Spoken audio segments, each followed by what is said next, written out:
ABC Grandstand's coverage of round 17 of the VFL saw David Rhys-Jones, myself and the team head to the Coburg City Oval for the match between the Coburg Tigers and the North Ballarat Roosters. And Rhys, we came into the match thinking that it was probably going to be a fairly even struggle. Coburg had been really competitive for much of the year and North Ballarat had rarely been able to find their top form.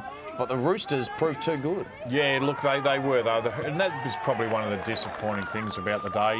Look, it was the last roll of the dice for Coburg. They had to win to get into the finals or have any hope of getting into the finals. And they just played like a team that was lacking ability and enthusiasm. And they were steamrolled by a very, very good Roosters team. All right, let's focus on the positives first. North Ballarat, it was a bit of an arm wrestle in the first quarter. It was a little bit scrappy, but the pressure was on. They led by 19 points at quarter time, but then in the second quarter, they exploded. They kicked 5 goals, 6, so 11 shots. They probably could have been further in front than the 47 points that they were. What was the best thing about their game? There was a pressure that they applied and the tackling and chasing and just the little things and the work rate that North Ballarat provided.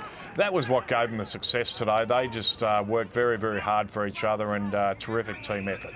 Aaron Edwards, Paul McMahon, Billy Driscoll up forward. They kicked 10 goals between them. Edwards also took around about 14 marks as well. It was a really impressive performance. Yeah, he's one of those players, Aaron Edwards. At this level, he just seems to dominate and he goes up a peg. We see him kicking one of his goals there. But he goes up to the next step, and I don't know whether it's a confidence thing or not, but he just doesn't seem to be the same sort of player. But very good at this level. He is indeed, and here he is once again feeding, well, he's actually kicking a goal there. That was his 4th for the day, but Edwards was pretty impressive. As we said throughout, their midfield was also very good. I guess the biggest disappointment for Coburg, and this guy was one of their highlights, Adam Sard, yeah. Playing his first game, the 18-year-old. But the most disappointing thing was the fact that it just was a performance without character. Yeah.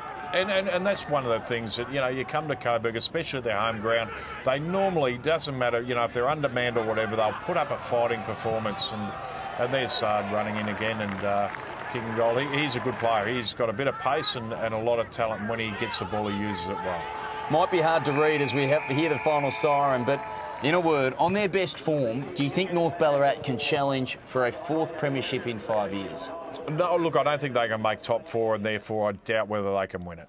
All right, but it was still a pretty impressive performance today, and it's going to be interesting to see how the Roosters go over the next month or so of footy. They do have a very tough road into the finals, and then hopefully they will see September action. For Coburg, well, unfortunately for them, it's a disappointing loss, and they're going to have to lick their wounds and come back and play the Northern Blues next week.